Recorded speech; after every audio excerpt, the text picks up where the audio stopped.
Hi, it's Justin Shore from Chronicles of EMS with another 60-second life-saving tip. Today we're going to talk about some of the specifics for your own family's disaster bag kit.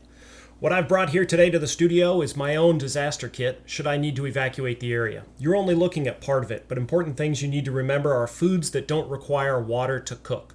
Water will be very important. You're going to need at least a gallon a day per person. Canned foods, check the expiration dates. V8 juice for breakfast. Hand crank radio and flashlight. Extra cell phone with chargers for both your vehicle and for the wall in case you need to get to them. Duct tape, baby wipes, toilet paper, trash bags, Otter Pops, unfrozen, things that your family enjoys. Don't try to test out new foods on a cranky 3-year-old on the side of the road while evacuating. Keep these supplies where you can get to them, where they're safe in case of collapse. Check them often. Every year when your canned foods expire, donate them to charity and replace them with new ones. Until next time, this is a 60-second life-saving tip.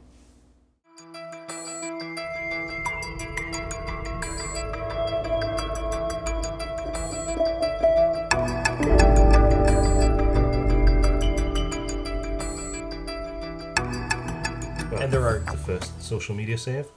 the first social media save. You want to talk about that a little bit? Yeah, that was there's a blog which I read. Well, I read everyone's blog here all the time, but there's one pre-hospital 12-lead ECG.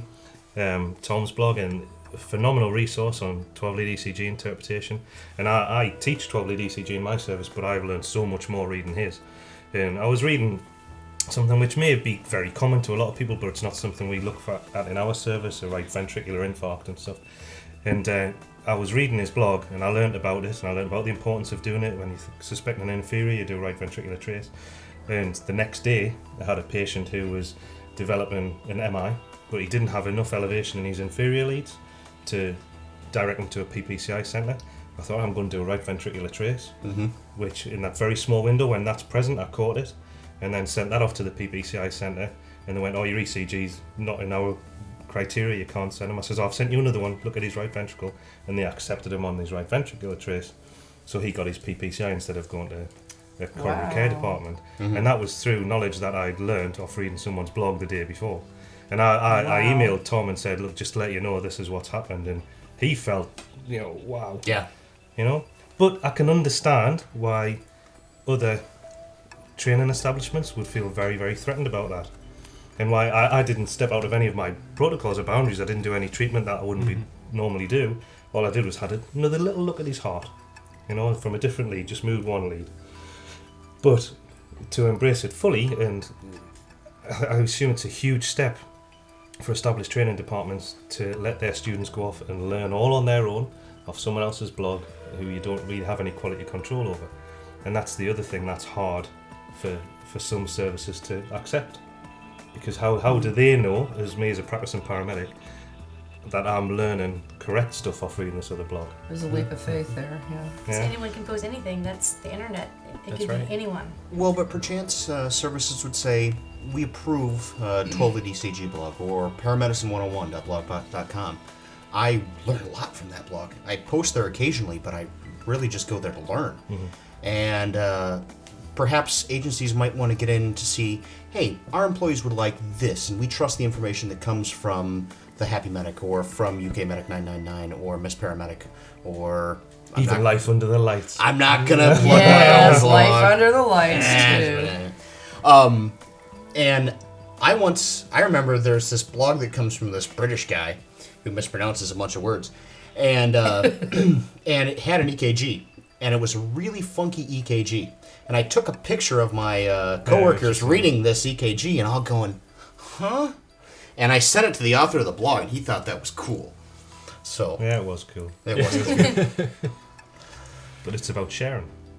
It is about sharing. And sometimes there's not inappropriate too much sharing, but we seem to have so many opinions that we've started so many splinter groups, so many different tribes. You go on Facebook and you type in EMS or EMT and paramedic, and there's the happy medic, there's the angry medic, there's I hate medics, there's I love medics. Because I'm burned out medic. Yeah. There's paramedics shouldn't be in red ambulances, there's fire trucks shouldn't be yellow, and we're splintered so severely, and yet we're all using the same media to try to communicate with each other.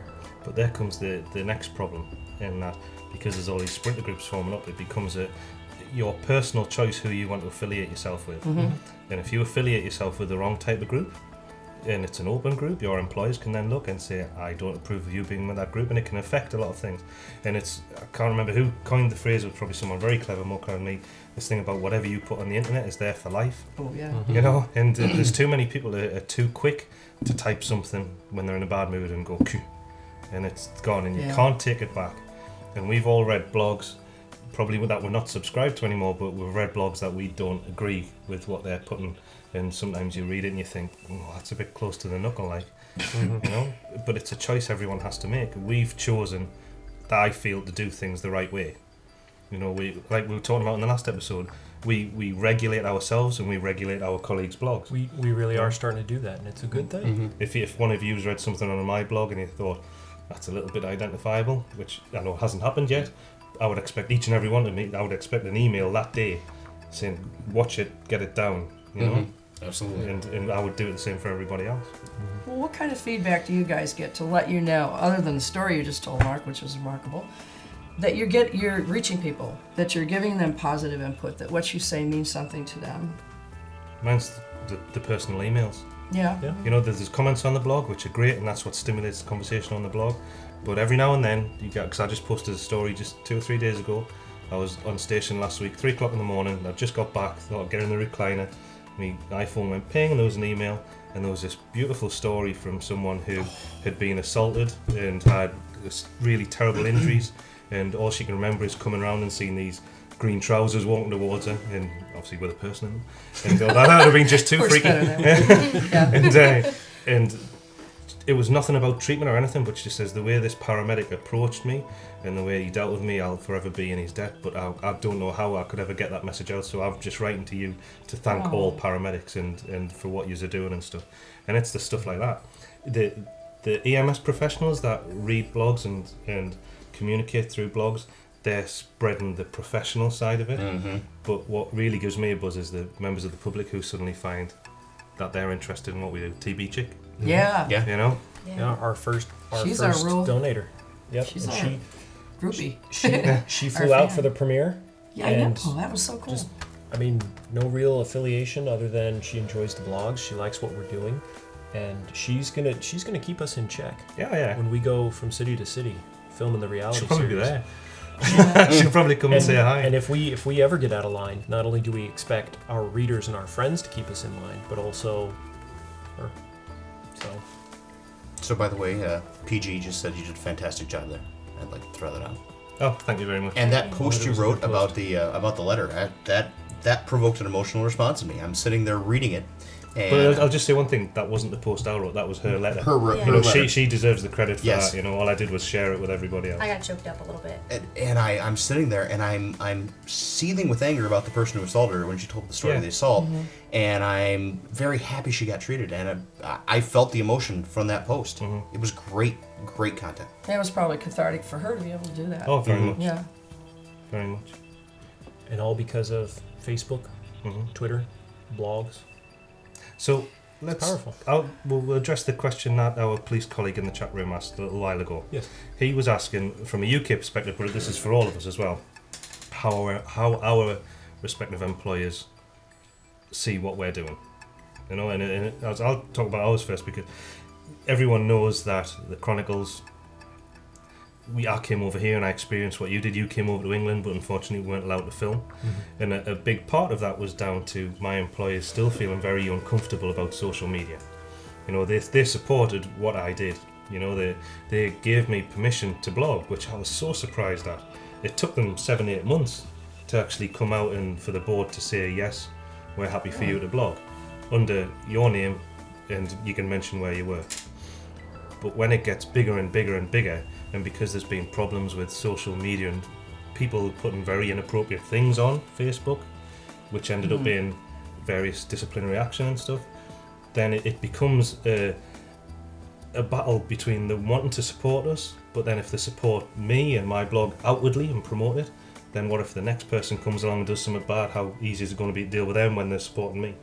And my only feedback to that was constantly saying it's not about social media. Social media isn't the problem, it's people who use it inappropriately. And I honestly believe I use it appropriately for the benefit of my service, hugely, and EMS in general. But I know if I mess up on my blog, and I know there are people reading my blog waiting for me to mess up.